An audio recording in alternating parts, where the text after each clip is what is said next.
السلام علیکم جی، آپ سب کیسے ہیں؟ اللہ پاک آپ سب کو ہمیشہ خوش اور آباد رکھے جی۔ کرتے ہیں جی آج کی ویڈیو کا آغاز۔ جی آج ہم زیارت جو کرنے کے لیے آئے تھے وہ کوفہ کی تھی، جو کہ کوفہ کی مسجد کوفہ کی جو فضیلت ہے وہ اسی ویڈیو میں ہی بتائی گئی ہے، اور جو مقامات ہیں ان کا بھی ذکر کیا گیا ہے۔ تو آپ پلیز یہ ذرا آپ توجہ سے دیکھیں اس ویڈیو کو۔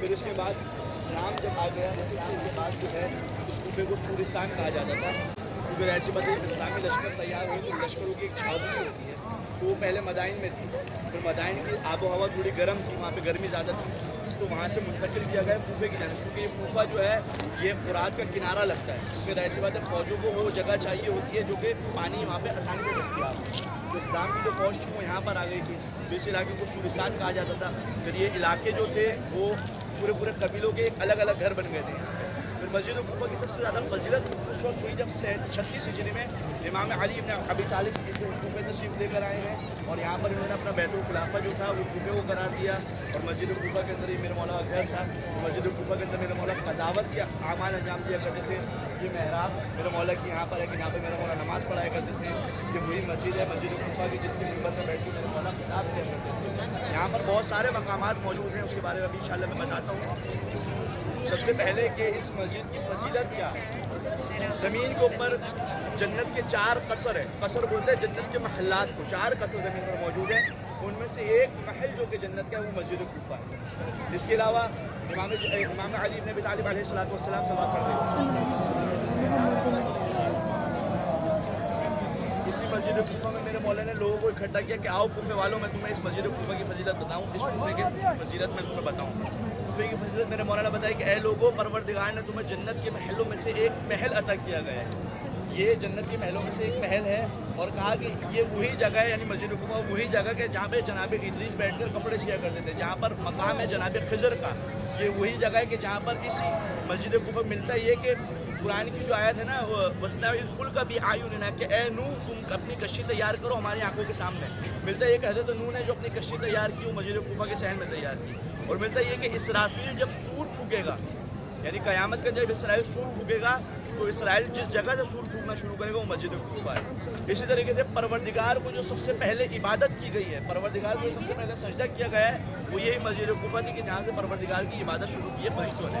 اس کے علاوہ مسجد کوفہ تمام انبیاء کی گزرگاہ رہی ہے، ہر نبی یہاں پر آیا اور ہر نبی نے یہاں پر کیا ہے عبادت کی ہے، اس کے اندر چاہے جناب ابراہیم ہو، خود امام زین العابدین ہو، اس کے علاوہ حضرت خضر ہیں، اور اس کے علاوہ بہت سارے نبیوں کی گزرگاہ رہی ہے۔ ملتا ہے یہ کہ 360 نبی جو ہیں وہ اس مسجد سے گزرے اور یہاں پر نماز پڑھی، اس کے علاوہ 600 اوصیاء جو ہیں وہ اس کوفہ کے اندر کیا ہے دفن ہے، اس لیے 360 نبی جو ہیں وہ اسی کوفے کے اندر کیا ہے دفن ہے، ظاہر سی بات تاریخ گزر گئی ہے۔ اس کے علاوہ جو ہے وہ ملتا ہے کہ یہ جب امام مہدی عجل اللہ تعالیٰ فرجہ شریف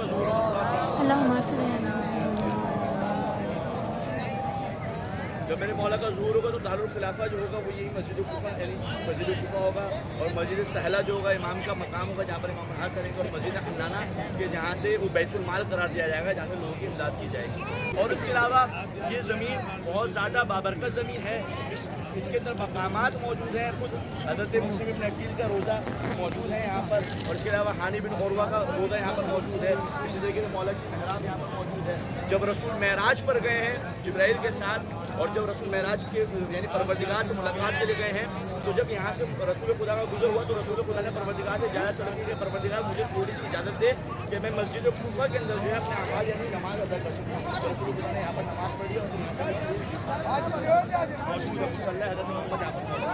اس کے علاوہ یہاں پر بہت سے مقامات مقام حضرت ابراہیم یہاں پر موجود ہے، مقام حضرت خضر یہاں پر موجود ہے، مقام امام زین العابدین یہاں پر موجود ہے، مقام جعفر صادق یہاں پر موجود ہے۔ میرے مولا بیٹھ کر یہاں پر قضاوت کیا کرتے ہیں، مسجد کے اندر بیٹھ کے قضاوت کرنا مکروہ ہے سوائے علی ابن ابی طالب کے۔ میرے مولا یہاں پر بیٹھ کے قاضی تھے، لوگ اپنے فیصلے یہاں پر یہ مسئلہ ہے۔ بیت الطش کا واقعہ بہت مشہور ہے انشاءاللہ، اب وہ سچ کیا بولا کہ بیت الطش کا واقعہ کیا تھا۔ جب ایک عورت کے اوپر الزام لگایا گیا تھا تو اس کو مولا علی کے پاس لے کر آئے ہیں، یہاں پر مولا نے فیصلہ کیا، دقت القضاء یہاں پر موجود ہے کہ جس جگہ پر بیٹھ کے میرے مولا فیصلے کیا کرتے ہیں۔ اسی طریقے سے مختار ثقفی علیہ السلام کا مرکز یہاں پر موجود ہے، کبھی ان کی زیارت کریں گے تو انشاءاللہ یہ مسجد بہت زیادہ بفضیلت ہے۔ ملتا ہے یہ کہ اگر اس مسجد کے اندر